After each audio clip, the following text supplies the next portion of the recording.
Hello and welcome to my weekly video blog, and today on Avo Will Talks Menopause I'm going to be talking about how the menopause can affect your 5 senses.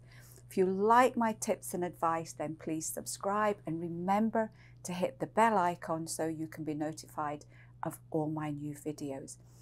We know that the falling hormones in the perimenopause and the menopause can affect many areas of our health. But this can also include our senses. So this week I thought I would take a look at how the menopause can impact on your sight, smell, hearing, taste and touch. So number 1 is sight. Falling estrogen can affect our sight and our eyes in several different ways. We do know that falling estrogen can affect hydration of the eyes, so this can actually change the shape of the lens of the eye. This in turn will affect your sight. So you may find that you're starting to squint a little bit more when you read. Maybe you're having to try and focus if you're working on a computer, even if you're driving. And I know for me, the first indication that my eyesight was changing was I suddenly realized that I couldn't actually see to thread a needle. So that was the point where I thought, right, I need to go and get my eyes checked. Aging as well can affect our eyesight, and unfortunately, then my optician told me that the older you get, the more likely you are, or the more vulnerable you will be to eye conditions such as glaucoma, such as cataracts and macular degeneration. And these are all eye conditions that tend to deteriorate over time. So prevention in this case for our sight is really, really important. So if you're hitting the perimenopause, if your hormones are starting to change, if you're in the menopause or even post-menopause, it's really important to get regular eye checks with your optician every 1 to 2 years. I often have to wear glasses. I'm long-sighted, so I find for me I need glasses for really close-up work. So I'm now at the point where I will go once a year to get my eyes checked just to make sure it's not deteriorating any further. The other thing that can happen is that the outside of the eye or the eyeball can dry. We can produce less tears. And if our eyes are not getting moisturized, then that can cause grittiness, it can cause irritation, redness, and sometimes you can even get the little blood vessels in the eye can rupture, and then you can end up with a real red eye, which I've had that once, and it was really quite frightening to look at. So this is one area where, as I say, looking after your eyes is really, really vital. If your eyes are getting very dry, if they're getting very irritated, you can try Buckthorn Oil capsules. These are really great for dryness anywhere in the body, and there's quite a lot of research on looking at it for dry eyes. Remember the water. You want to avoid dehydration in the eye and also on the outside of the eye, and also just make sure that you're looking after them well and they don't get too dry. If again that there's irritation, we have a lovely licensed eye drop that you can use on a daily basis to help with that. Number 2 is smell. Smell can be affected in several different ways here. So the first one is that the mucous membranes of the nose can be affected. So our nose, it's called a mucous membrane because it's mucousy and it's wet. And this helps to trap airborne pollutants such as dust and pollen and pollution. And we have little hairs in the nose, and the mucous membranes help these little hairs to stand out, and they help to trap everything as well. So if the mucous membranes in the nose start to dry, then the little hairs stop working effectively, and you can end up with things like hay fever. And it's quite interesting the number of menopausal women who suddenly find that they've developed hay fever compared to the year before. And very often it's just due to the fact that the mucous membranes are drying out. Falling estrogen can also affect our smell in what we smell. And we know that in pregnancy, the changing hormones can affect your smell. And I know for me, just the smell of coffee made me feel really sick. And this can happen during the menopause as well. You may find that certain foods that you love the smell of now you can't stand. You may actually feel nauseous. You may find that the perfume you've loved for years and years, suddenly you just can't stand it anymore. So this is all to do with the smell receptors changing here too. So what you can look at, certainly for the dryness of the nose, you can look at sea buckthorn oil. Again, this is really, really good.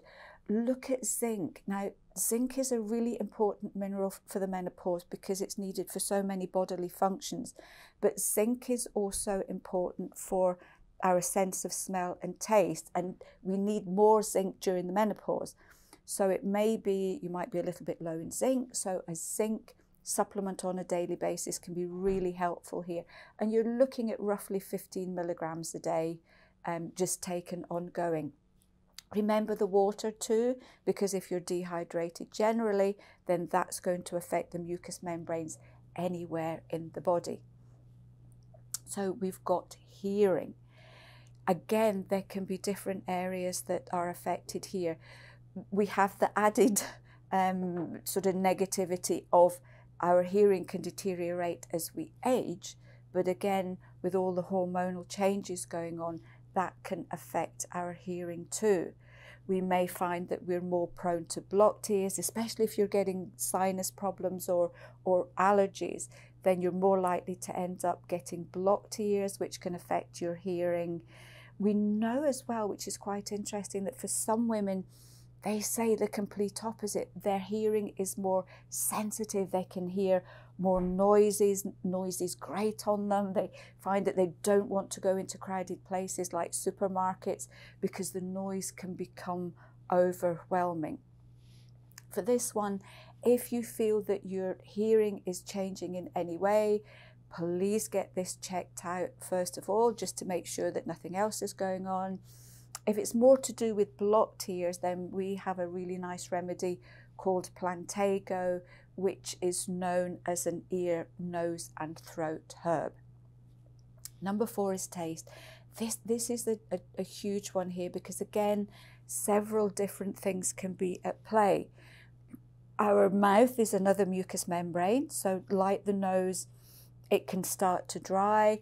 If your tongue starts to dry, then that can really affect your taste. It can then go on. There is something called geographical tongue.